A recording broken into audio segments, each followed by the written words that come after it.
Assalamualaikum warahmatullahi wabarakatuh. Alhamdulillah wassalatu wassalamu ala Rasulillah nabiyyina Muhammad ibn Abdullah wa ala alihi wa sahbihi amma ba'du. Selamat datang kembali di channel saya Ahmad Subhan, bersama saya Ahmad Subhan.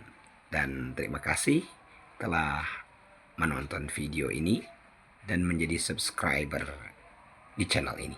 Mudah-mudahan Allah Subhanahu wa taala memberikan keberkahan kepada Anda dan keluarga sehingga kita bisa saling ingat mengingatkan dalam kebenaran dan kesabaran, saling ingat mengingatkan dalam kesabaran dan kasih sayang. Masya Allah, tabarakallah. Malam hari ini saya nggak bisa tidur. Setelah takbiran malam Idul Adha ini sekarang sudah jam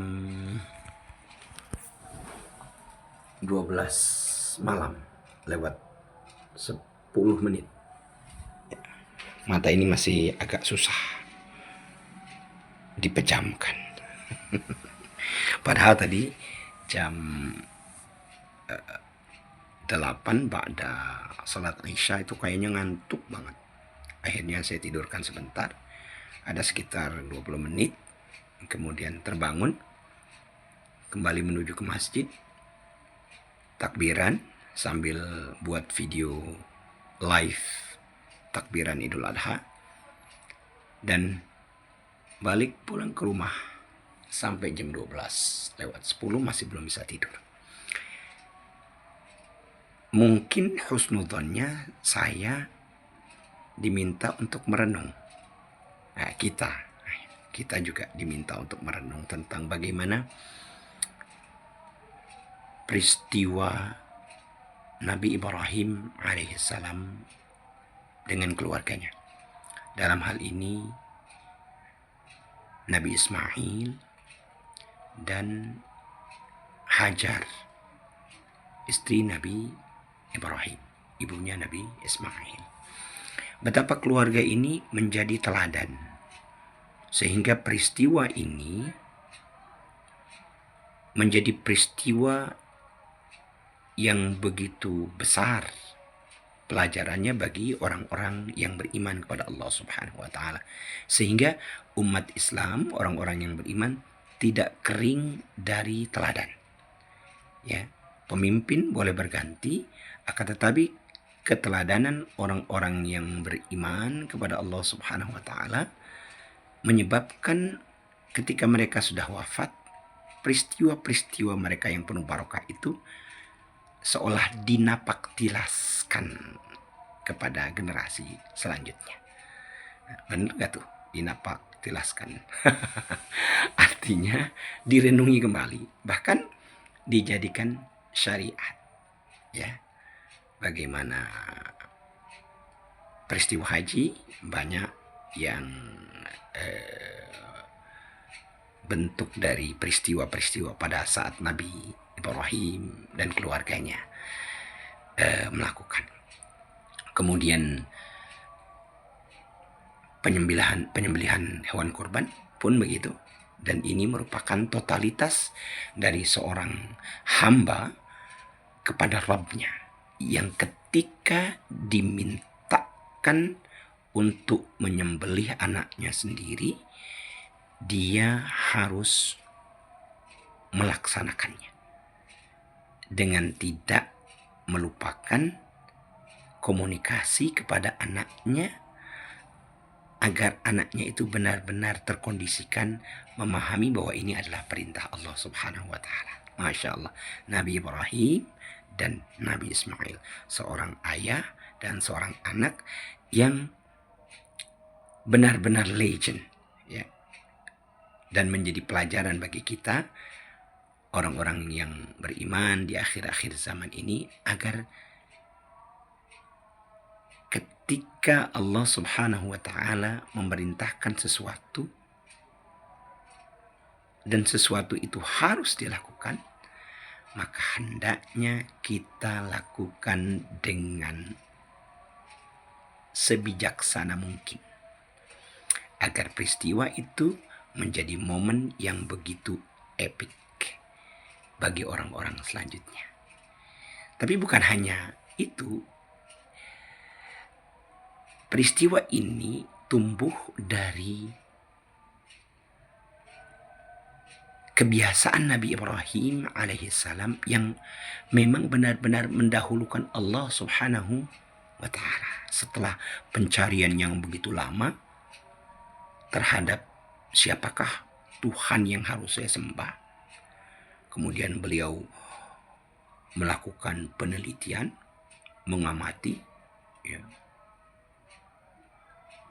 bulan, bintang, matahari, dan seterusnya. Akhirnya beliau menemukan hanya Allah saja yang berhak disembah.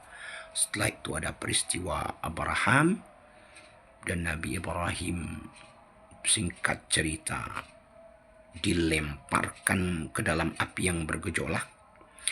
Dan beliau ketika melambung tinggi menuju ke gejolak api itu, beliau berkata, hasbunallahu wa ni'mal wakil. Cukuplah Allah sebagai pelindungku. Kemudian setelah itu Raja Namrud berpikir Nabi Ibrahim sudah jadi abu. Orang-orang pun berpikir Nabi Ibrahim sudah tidak mungkin lagi ada. Akan tetapi setelah kayu itu habis semua terbakar, Nabi Ibrahim muncul dengan tidak kekurangan satu apapun. Karena Allah subhanahu wa ta'ala diabadikan di dalam Al-Quran berfirman kepada api itu, ya narukuni bardaw wa salaman ala Ibrahim. Wahai api, dingin dan berikan keselamatan kepada Ibrahim. Nah, setelah itu beliau diminta untuk pergi ke Makkah, di mana saat itu tidak ada tanda-tanda kehidupan. Tetapi lagi-lagi Nabi Ibrahim mendahulukan Allah subhanahu wa ta'ala. Perintahnya harus dilaksanakan. Dan beliau menuju ke Makkah saat itu. Belum Makkah. Beliau ke Makkah bersama istrinya yang masih memiliki bayi yang bernama Ismail. Dibawalah keluarga kecilnya itu ke satu tempat yang disebut Makkah, yang kalau dalam bahasa Arabnya itu Makkah, ya menangis.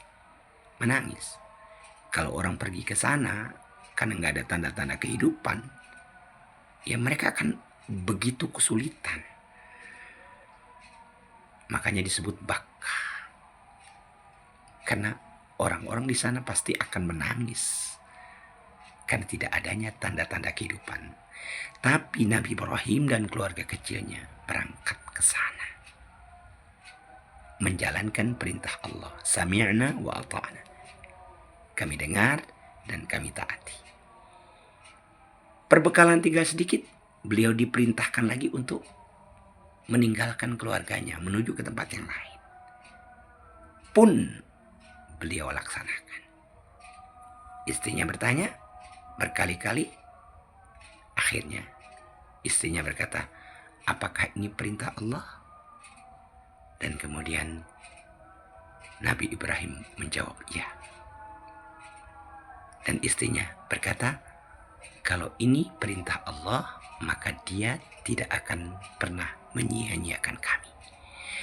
Singkat cerita, Nabi Ibrahim meninggalkan keluarganya, perbekalan menipis, air susu sudah habis, anaknya menangis-nangis, dan kemudian Hajar berlari dari sofa ke Marwah, dan kemudian Allah subhanahu wa ta'ala berikan mukjizatnya kepada Nabi Ismail. Air itu keluar ketika Nabi Ismail menghentakkan kakinya ke tanah, dan kemudian keluarlah air Zam-Zam. Masya Allah, tabarakallah. Nabi Ibrahim alaihissalam dan keluarganya. Masya Allah. Barakallahu fikum.